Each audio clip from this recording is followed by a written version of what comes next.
Buenas tardes a todos. Vamos a iniciar nuestra sesión del Seminario Universitario de la Cuestión Social, que ahora debemos y agradecemos a Gonzalo Hernández Licona, secretario ejecutivo del Consejo Nacional de Evaluación de la Política de Desarrollo Social. Pues Gonzalo es conocido de todos nosotros, ha sido participante en diferentes ocasiones de nuestro seminario y en los trabajos también del PUED y demás. Gonzalo, pues muchas gracias por acompañarnos, pero no creo que sobre reiterarlo. Gonzalo es doctor en Economía por la Universidad de Oxford y tiene también una maestría en Economía por la Universidad de Essex y es egresado como licenciado en Economía por el Instituto Tecnológico Autónomo de México. Es secretario ejecutivo del Coneval, como dije, y pues su misión y función principal es dirigir y coordinar las actividades del Consejo. Es miembro del comité editorial de la revista Economía Mexicana, publicada por el Centro de Investigación y Docencia Económicas, el CIDE, y es también miembro del Sistema Nacional de Investigadores. Pues le hemos pedido a Curtis Hoffman que inicie, después de escucharte, los comentarios y glosas, digamos, de tu presentación. Curtis es doctor en Economía por el Colegio de México y tiene estudios de maestría en Filosofía de las Ciencias por la UNAM. Es miembro del Sistema Nacional de Investigadores, fue subdirector en la Dirección de Evaluación de Impacto del Coneval y es actualmente becario postdoctoral del PUED. Curtis, gracias, bienvenido igual. Gracias. Pues te escuchamos, Gonzalo. Muchas gracias. Yo no sé si lo que tengo que hacer es pararme, Rolando, por varias razones. Una, para ver bien la pantalla. Dos, para que sea más animado. Como tú digas. Y tres, si tiembla, pues está ahí más cerca la... Bueno, pues muchas gracias. Y como siempre, un agradecimiento al PUED por la invitación. Siempre es un gusto estar entre gente conocida, entre gente amiga, entre gente que conoce, entre gente que critica en un buen sentido de la palabra y entre gente que le interesa el desarrollo del país, el desarrollo de la región. Y lo que quiero hacer ahorita, y agradezco la presencia de algunos de los consejeros que están por aquí del Coneval, también de Ricardo Aparicio, quien dirige la Dirección de Medición a la Pobreza y su equipo, de Enrique Minor, en fin, de la gente que también está aquí en el Coneval y que este trabajo, pues, sobre todo, es producto del trabajo de todas ellas y todos ellos. Yo soy nada más el vocero de esta cosa.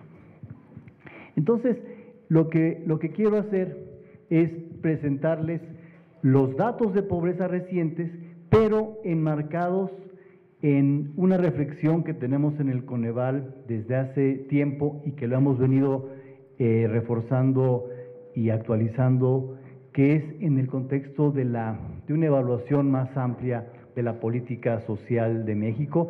Y de hecho, el último informe de evaluación de la política social, que tiene el número 2016, que dimos a conocer apenas en febrero de este año, la estructura tiene la misma de la que voy a hablar ahorita, porque esa estructura empieza con los datos de pobreza que había en ese entonces, y ahora los voy a actualizar para el año 2016, y con eso, con ese pretexto, digamos, unas reflexiones que podemos tener aquí entre todos sobre ese proceso. Por lo tanto, es el desarrollo social a partir de la medición, estrategias de los últimos años gubernamentales a partir para la medición para la pobreza y retos que vemos nosotros de esas estrategias. Entonces, no sé si vale la pena, yo creo que sí vale la pena porque a pesar de que ustedes son conocedores del tema, también tenemos todos mil cosas en la cabeza. Entonces, nada más recordar muy rápidamente que en el caso de la pobreza del país, lo que tenemos es una medición multidimensional, que es producto de un acuerdo político cuando en el año 2004-2005 el Congreso aprobó la Ley General de Desarrollo Social, que hace al menos dos cosas relevantes esa ley. Uno, crea el Coneval lo crean el Congreso, la Cámara de Diputados, para tener una instancia independiente, autónoma, que mida la pobreza y que evalúe la política social, y que esa institución mida la pobreza de manera multidimensional. Entonces, lo que el Congreso nos pide, y un Congreso o una ley que fue aprobada por unanimidad por todos los partidos políticos de ese momento, es que la pobreza se mida con estas dimensiones, al menos, que son el ingreso de las familias, el rezago educativo, el acceso a la seguridad social, el acceso a la salud, el acceso a la alimentación, y dos dimensiones sobre la calidad de la vivienda. Y nos pide la ley que esa medición se haga con datos del INEGI. Eso está en la ley, utilizar información del INEGI, y nos pide medir la pobreza a nivel nacional, estatal, municipal, con esa periodicidad que está acá. Entonces, eso es lo que nos pide la ley, y eso es lo que el Coneval ha venido haciendo desde hace ya casi 11 años. Y en este modelo de medición de pobreza es importante recordar cómo es que se definió con esa bagaje institucional la identificación y luego la medición de pobreza que hoy tenemos como país. Es una pobreza que implica tener tanto problemática de ingreso, población con ingreso bajo a partir de una línea de bienestar, como al mismo tiempo tener carencias sociales de las 6 que vimos hace un segundo. Entonces, este cuadrado, rectángulo, resume la petición del Congreso adoptada a las decisiones metodológicas que llevamos a cabo con una consulta amplia entre el año 2006 y 2009. Y dentro de esta pobreza, que es este recuadro grande, la pobreza extrema, les digo que aquí está la cosa de, ¿no? Ya iba yo a correr para allá, pero dentro de la pobreza extrema es esta población con mayor severidad de ingreso, con mayor severidad de carencias sociales, que es la población que está, por cierto, en el lado opuesto de este rectángulo verde, que es un rectángulo de un objetivo de mediano y largo plazo de la política pública mexicana. Con este modelo queda claro que uno quisiera que el 100% de las mexicanas y los mexicanos estemos aquí, con un ingreso que no sea bajo y sin carencias sociales. El opuesto de esto es la pobreza extrema, con población que tiene 3 carencias sociales o más y con un ingreso ni siquiera con el valor de la canasta alimentaria. Entonces, con esto en mente, estas son las cifras que tenemos de la evolución de la pobreza en el año 2010, 12, 14, 16, en número de personas. Vemos, y aquí los resultados que dimos a conocer son mixtos, hay un poco de todo, y en buena parte refleja la evolución de variables de la economía y de la política social. Digamos, es importante recordar que la pobreza, no importa cómo se mida, especialmente si se mide de manera multidimensional, la pobreza es un resultante de lo que pasa en el país, digamos, ¿no? La pobreza, y sobre todo, si adentro de la medición de la pobreza está el ingreso y están diferentes carencias sociales, pues lo que le pasa a la economía mexicana en ingreso y en carencias se va a reflejar en la pobreza. Por lo tanto, esto que está acá refleja lo que ha pasado en el país en diferentes periodos. Entonces, y esto nos ha reflejado diferentes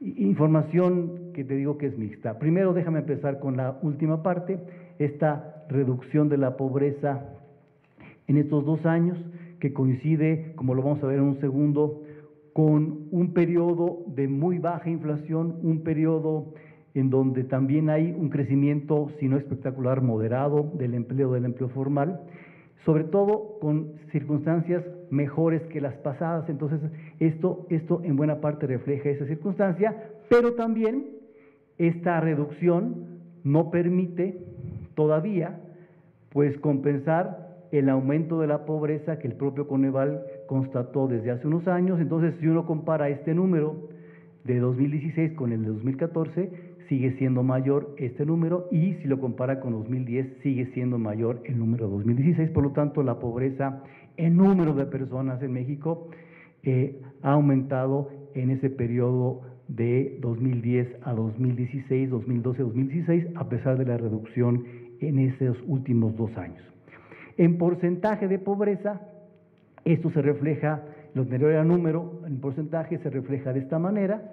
Es evidente que la diferencia de la foto de las dos tiene que ver en buena parte con la dinámica demográfica del país. Entonces, esta reducción de porcentaje de pobreza ha sido lenta y por lo tanto no ha podido compensar el crecimiento demográfico de la población, lo cual implica, la gráfica anterior, el crecimiento en valor absoluto de la pobreza en estos 2 años, a pesar de que tanto en porcentaje como en número hay una reducción de los últimos 2 años. Y esa es la pobreza extrema, que la pobreza extrema tiene, a diferencia de la pobreza amplia, una evolución más favorable, porque tanto en número como en porcentaje han venido bajando en el país.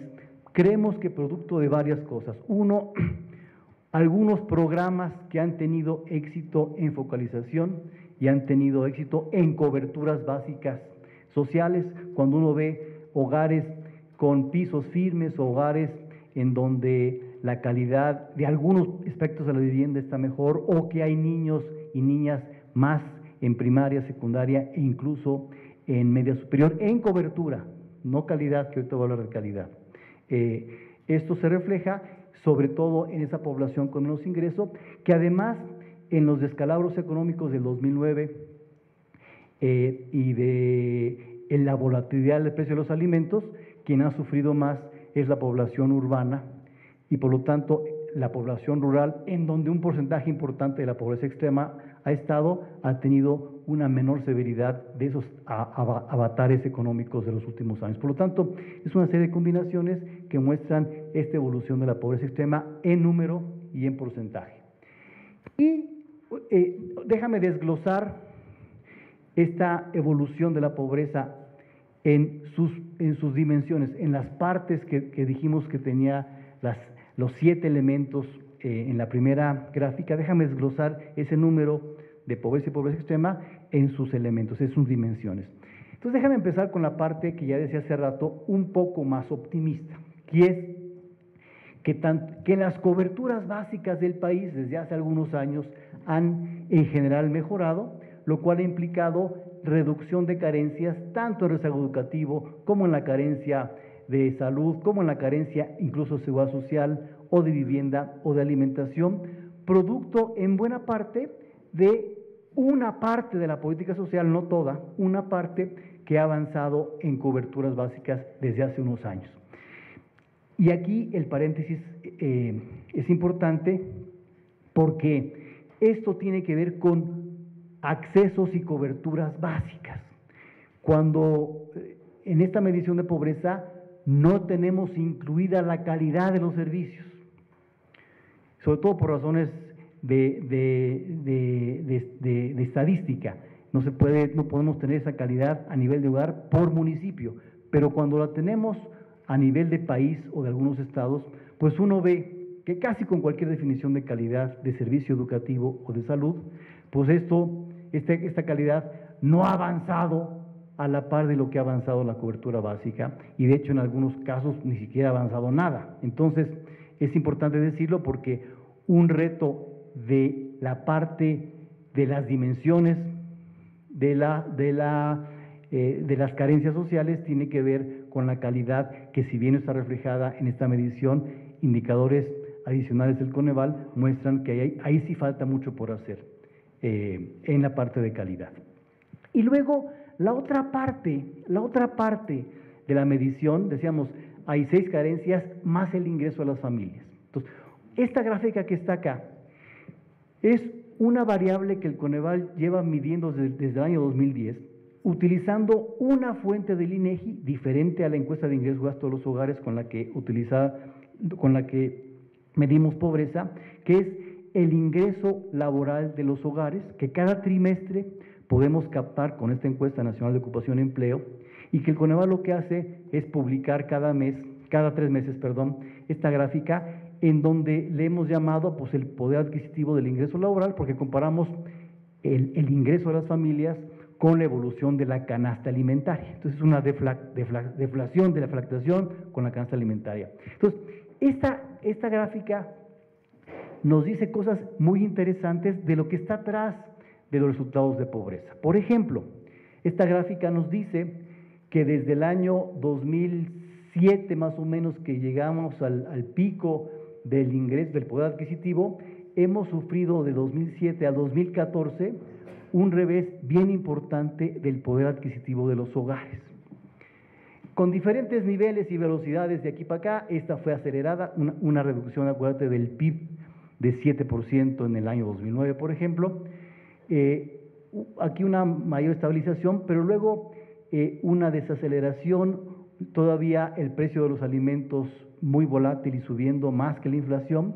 Y después, a partir del 2014 al 16, esta recuperación de este poder adquisitivo, como decía hace rato, en buena parte porque este periodo es el periodo de la menor inflación en 2015-16 que lo que teníamos antes, que en buena parte refleja esta mejora, que todavía no alcanza ni por mucho el nivel que teníamos de poder adquisitivo en el año 2007. Pero ojo, 2 cosas aquí importantes. El ingreso es una parte importante de la medición de pobreza. Entonces, esta gráfica nosotros la hemos publicado desde el año 2010. Se la hemos mandado a las autoridades correspondientes desde el año 2010 cada trimestre y nos ha servido a nosotros como un adelanto de lo que le puede pasar a la pobreza cuando se publique próximamente, en los años, ¿no? Entonces decimos, a ver, ojo, si esta gráfica va mal, lo más probable es que la pobreza cuando la publiquemos en los siguientes meses va a ir mal. Entonces es como una alerta temprana que me parece que desafortunadamente ni las autoridades ni muchos ciudadanos han seguido esta gráfica porque puede ser realmente un adelanto de lo que pasa. Acuérdate que la pobreza la medimos cada 2 años y a veces es un tiempo amplio para saber qué le pasó a la pobreza, pero esta gráfica nos puede acortar el tiempo de saber qué pasó. Entonces, por ejemplo, en 2012 y 14, ¿no?, que le mandamos esto a la Sedesor, a la presidencia, no sé qué, decimos, oiga,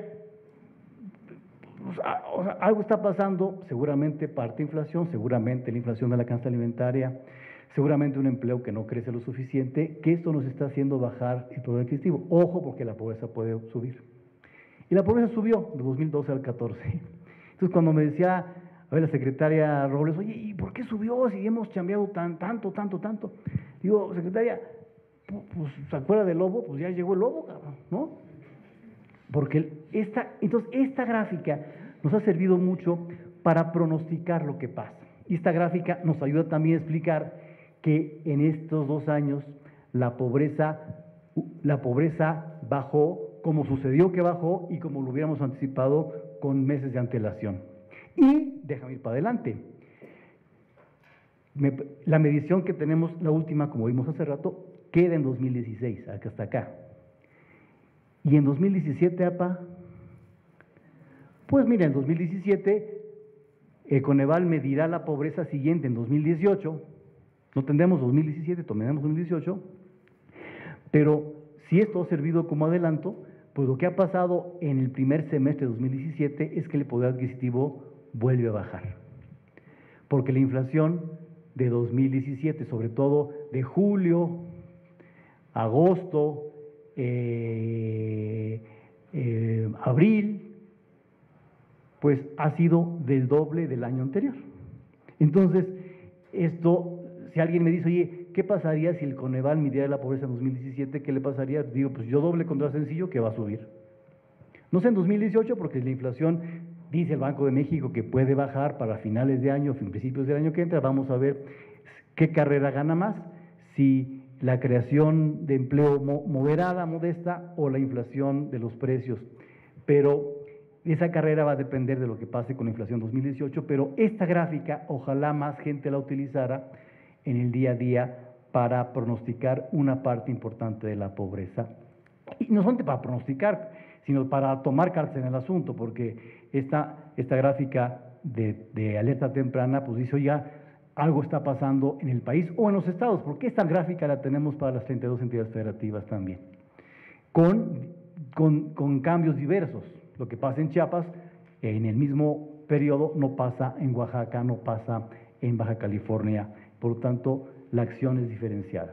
Y la prima hermana de esa gráfica es la misma, la gráfica que publicamos cada trimestre, que es una forma adelantada, con base en la gráfica anterior, de medir la proporción de la población cuyos ingresos laborales no son suficientes para cubrir una canasta alimentaria. Entonces es una especie de pobreza laboral, por así decirlo. Entonces, esta gráfica, pues en general, tiene una evolución contraria a esta, por obvias razones, pero esta es mucho más clara, porque esta es más de pobreza, que diga, oiga, aquí la pobreza pronosticamos que iba a subir y subió. Aquí pronosticamos que iba a bajar y bajó. Y en 2017, si me preguntas, pues puede seguir subiendo como aquí está, o puede regresar a subir como está pasando en este cachito del trimestre último de 2017. Entonces, esa es los datos últimos y recientes de la pobreza que publicamos hace ya un mes y medio me parece. Y ahora déjame pasar a la reflexión siguiente, y es la reflexión que ese informe de evaluación 2016, que lo pueden ver, está en la página del Coneval, porque todavía no tenemos, no, ya salió el librito, luego lo vamos a difundir mejor, ¿no? Pero acaba de salir el libro físico. Pero lo que la reflexión hacíamos en ese informe era, a ver, ¿cuál es nuestro assessment, nuestra evaluación, nuestro punto de vista del Coneval sobre la política social con base en estos números de pobreza y con base en el resto de la información de evaluación que tenemos? Entonces, déjame empezar con la parte positiva. En la parte positiva de esta evaluación general a lo que no solamente el gobierno, sino los gobiernos locales en su mayoría está sucediendo desde los últimos 5 o 6 años. Uno es que algo como inesperado, déjame llamarlo así, sucedió al inicio de este gobierno. Inesperado porque nosotros pensábamos lo siguiente: esta medición de pobreza surgió en 2009 y le hemos venido midiendo, no sé qué. Y llega un gobierno nuevo de un partido distinto y nosotros pensábamos que ese gobierno nuevo de un partido distinto iba a decir, mira, esa medición de pobreza es del pasado, no sé de quién la hizo, y se iba a alejar de ella y no iba a hacer mucho caso. Lo sorprendente es que un gobierno nuevo le hizo mucho, demasiado caso a esa medición de pobreza, y buena parte de la rectoría de la política social se basa en esta medición de pobreza. Está como meta en el Plan Nacional de Desarrollo y está como meta en un conjunto de estrategias, empezando con la cruzada y después con la Estrategia Nacional de Inclusión que sustituyó a la cruzada. Entonces, el gobierno federal y luego gobiernos locales, estatales sobre todo, dijeron, oigan, si la medición de la política social va a ser la medición de la pobreza que hace el Coneval, que retoma de la Ley de Desarrollo Social, a la cual todos estamos obligados, pues la política social debería ser reducir la pobreza tal y como se mide. Entonces, lo que uno puede observar desde hace unos años a la fecha, no solamente el gobierno federal, sino en varios gobiernos estatales de varios colores partidistas, es que buena parte, sino que la mayoría de la política social tiene que ver con usar usar programas, usar presupuestos para incidir en esos indicadores de pobreza. Entonces, por un lado, es una noticia, déjame llamarla buena, porque al final de cuentas, yo supongo que el Congreso generó y sugirió esta medición para que se usara, no para que no se usara.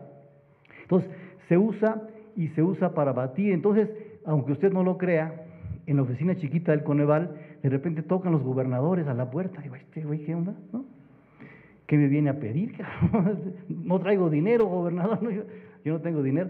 Y dicen, oiga, Coneval, oiga, Gonzalo, queremos que la pobreza, pues en Coahuila, en Puebla, se reduzca. Entonces, dígame, ayúdeme a saber qué programas son los mejores para batir la pobreza a partir de las 7 carencias que están ahí. Porque eso, yo sé que tiene que ver con pisos firmes, con calidad de la vivienda, con calidad del piso, con calidad del muro, con niños en las escuelas, con seguro popular. ¿Qué cosas hacemos en el Estado para incidir en la pobreza? Entonces, mágicamente,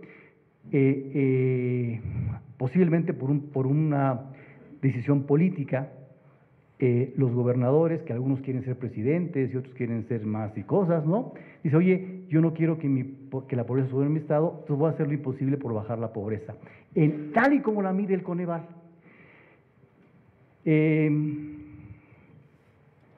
Anécdota de algún gobernador. Oye, Gonzalo, ¿los pizarrones en las escuelas están en la medición de pobreza? No. Ah, qué bueno que me dices, porque estaba con la duda de si usarle el dinero para eso. No lo voy a usar para eso, porque no está en la medición de pobreza el Coneval.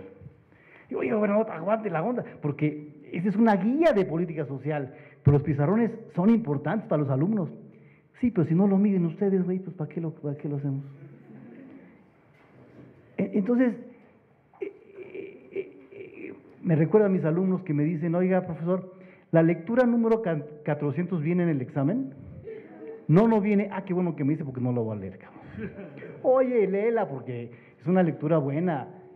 Sí, pero tengo que pasar matemáticas, tengo que pasar su clase, pues mejor nada más me dedico a lo que el tiempo me da. Si me dice que no viene el examen, ¿para qué lo estudio? Entonces, esos incentivos que ponemos todos cuando calificamos a alguien se replican en los gobiernos para bien o para mal, ¿no? Entonces, hemos visto mayor coordinación entre secretarías, hemos visto mayor coordinación entre niveles de gobierno para que cada secretaría tenga su meta, su objetivo, que tiene que ver con la pobreza multidimensional, que no está mal, porque en el pasado reciente la percepción que teníamos es que la pobreza era bronca de la Sedesol nada más. Entonces, el secretario o secretaria, no importa cómo se llamara, si la pobreza subía en algún momento, por ejemplo, en el año 2009, de 2008, 2010, que la pobreza subió, por obvias razones, si el PIB cae 7%, pues lo único que tiene que pasar es que la pobreza suba. Y ahí tienes a la gente diciéndole a Sedesol, ¿y por qué subió la pobreza? Y el secretario diciendo, como decía el héroe de la patria, pues yo, ¿por qué, cabrón? ¿No? Fue un tema del PIB, fue un tema de los empleos, fue un tema de la inflación. Yo sí puse mis pisos firmes, yo sí les di la beca de oportunidades a los jóvenes, y eso fue un tema de la economía. Entonces, hoy al menos queda más claro para los secretarios diversos que la pobreza es un tema de varias secretarías, inclusive una secretaría que es el Banco de México. Cada vez que sube la inflación, por definición de la gráfica que puse hace rato, esa línea de bienestar sube cada mes, y eso implica más pobreza por definición cada mes. Entonces, la inflación se nos va de las manos, como está pasando en este periodo de 2017, la pobreza va a subir por definición. Entonces, ¿qué le queda? Me parece que cada vez más claro al Banco de México que un aumento en la inflación pues es un aumento en la pobreza automáticamente.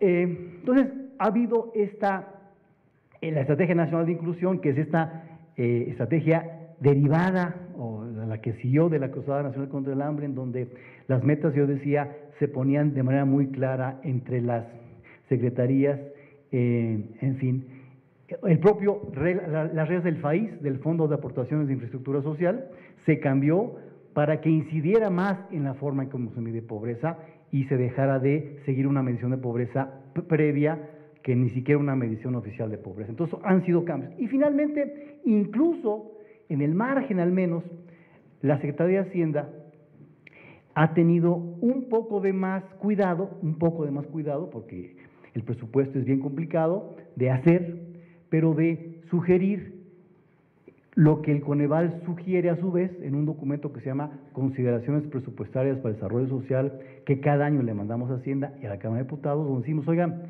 en nuestro análisis vemos que estos programas son prioritarios tanto para bajar pobreza como para ampliar el acceso efectivo a los derechos. Entonces, ojalá que sean beneficiados esos programas con mayor presupuesto, o si hay recortes, que sea a los programas que menos recortan. Entonces, en este ejercicio hemos visto que recientemente parecería que ha habido un poco de más presupuesto porcentual en los programas prioritarios que el Coneval sugiere que son prioritarios. Entonces, parecería que sí hay incluso una decisión presupuestaria, en el margen, digo, porque el presupuesto es mucho más amplio y hay muchas grillas en medio, en donde se puede tomar en cuenta el punto de vista del Coneval. Entonces, esos son en la evaluación elementos que hemos visto, déjame llamarlo en positivo, y ahora déjame terminar con los retos que el propio documento tiene. Un reto es de la propia coordinación. Si bien hemos visto mejor coordinación para la política social a partir de tener este indicador en el gobierno federal y con los gobiernos locales, seguimos viendo, porque es mucho más inercial, que hay todavía rumbo para mejorar la coordinación. En el inventario de programas que tenemos en el Coneval, tenemos en el último inventario casi 5,500 programas sociales federales, estatales y municipales. Son un chorro de programas y es un chorro de lana. Entonces, parecería que hay una todavía descoordinación amplia en la política social entre secretarías y entre niveles de gobierno, cuando, por ejemplo, tú tienes 32 programas estatales para adultos mayores, más el nacional federal de 33, porque hay una competencia política indiscutible. Después del hitazo de jonrón del programa de adultos mayores del Distrito Federal hace unos años, que fue un hitazo técnico y político, pues se multiplicaron y cada gobernador quiere tener su propio programa de adultos mayores y la federación también. Entonces, por ejemplo, es un ejemplo en donde tenemos una descoordinación de programas de adultos mayores, o los programas de apoyo productivo, que en el gobierno federal tenemos cerca de 20 programas de apoyo productivo, unos en SAGARP, unos en CEDESOL, unos en Economía, unos en SEDATU, ¿no? Y sí se antoja que uno puede hacer mejor coordinación y mejor uso de los recursos escasos con una mejor coordinación entre secretarías sobre los programas de apoyo productivo, que son un chorro y que no todos, y más bien muy difícilmente ver logros en aquellos programas sociales. Por lo tanto, hay un reto de coordinación todavía muy importante. Aquí están los ejemplos, no se ve bien, pero son los ejemplos de adultos mayores que están en varios estados, con reglas diferentes, con montos diferentes, con lógicas diferentes. Un segundo reto es mejorar la información que se está generando a partir de esta búsqueda de una mejor coordinación y una búsqueda de tener mayor focalización para la población pobre o pobre extrema, de acuerdo a cómo se mide. Entonces, sí creemos que, si bien ha habido avances en los últimos 4 años en información, sí vale la pena mejorar la consistencia de la información, que la información sea verídica, que la información sea transparente, que es la tercera parte, el tercer elemento más relevante que nosotros ponemos énfasis. Por ejemplo, la cartilla social, famosa cartilla social que surge hace 2 años, si la cartilla como tal pudiera ser un instrumento importante en la política social, como lo es en Colombia y como lo es en Chile. Esta idea de la cartilla directamente provino de sugerencias en lo que pasaba en Colombia, que tienen un padrón de beneficiarios muy bien construido y una cartilla que sirve para tener mayor claridad en los apoyos e incluso tener un diálogo con los beneficiarios. Bueno, insistimos nosotros que esta cartilla, si Cedesol pretende que trascienda como un instrumento importante, sí tiene que ser más transparente y sí tiene que ser mucho más, que pase por un tamiz de evaluación y que pase por un tamiz incluso de auditoría social para que no se convierta en un instrumento para otros fines, digamos, para unos fines estadísticos simplemente. Entonces hay retos importantes. Un reto, ya lo dije, de corto plazo. Un tercer reto es que a pesar de los esfuerzos en esta estrategia nacional de inclusión, pues eventos como el incremento del precio, fíjate, este es en agosto, el incremento del precio de la canasta alimentaria llegó casi a 12%, a 13%, en agosto, mayor que la inflación, que fue de 6.66. O sea, los precios al principio del año, los precios de los alimentos no reaccionaban como la inflación, fueron de hecho bajando aquí, la inflación subía y los precios bajaban, pero ya a partir de la segunda mitad del año pasó lo contrario, y pasó lo contrario fuerte. El precio de los alimentos está creciendo mucho más que la inflación, y la medición de pobreza usa como parámetro, entre otros, el precio de los alimentos. Entonces, esto puede comerse buena parte de lo ganado del poder adquisitivo que creció entre 2014 y 2016. Y esta es la foto del ingreso de largo plazo. Qué bueno que el ingreso mejoró 14-16, como lo vimos en la gráfica de hace rato, pero cuando uno ve la evolución del ingreso de largo plazo entre el 92 y el 2016, pues más bien se observa que este crecimiento de los últimos 2 años, pues todavía le falta muchísimo para que esta gráfica realmente sea una gráfica que vaya en ascenso mucho más franco. Lo que hemos tenido en los últimos 25 años es un vaivén del ingreso con una caída enorme en el año 94, 95, una recuperación, una caída en 2009, caídas en 2014 y 2012, y que no hemos, como mexicanos, podido tener estrategias de política económica que realmente reflejen una mejora en los ingresos de los hogares de manera sistemática y de manera mucho más franca, más allá de saltos y vaivenes que en largo plazo no repercuten más allá de saltos de corto plazo, precisamente, ¿no? Y si uno ve con las mediciones solamente de ingresos, si la medición de pobreza solamente fuera con ingreso, como se tenía antes, y aquí estamos dándole seguimiento a esta, me dicen cuando yo me calle, ¿ya me callo? No, ¿qué no? Ah, ya. Ya me voy a callar pronto. Entonces, que esta medición, o sea, esa es la pobreza solamente utilizando la variable de ingreso, ¿no?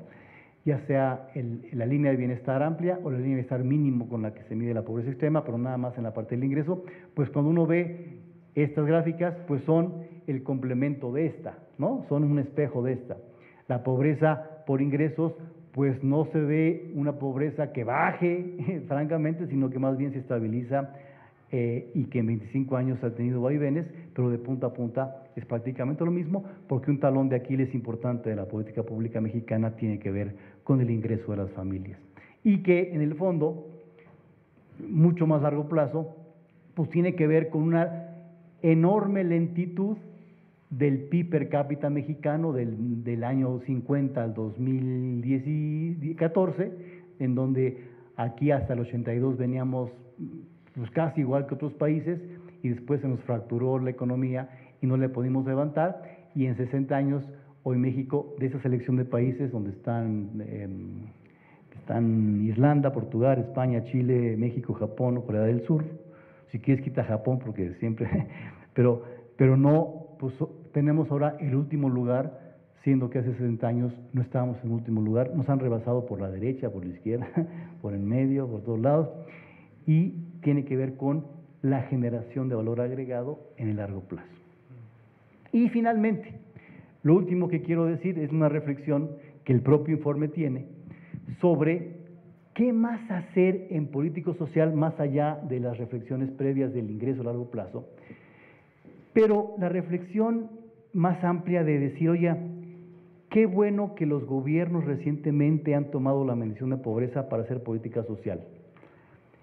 Pero es evidente que la política social es más grande que la medición de pobreza, no importa cuál sea la definición ni la medición. La política social tiene que ser más amplia que la medición de pobreza. Es decir, los pizarrones también cuentan. Es decir, el acceso efectivo a los derechos también cuenta. ¿Cómo podemos generar en la siguiente ronda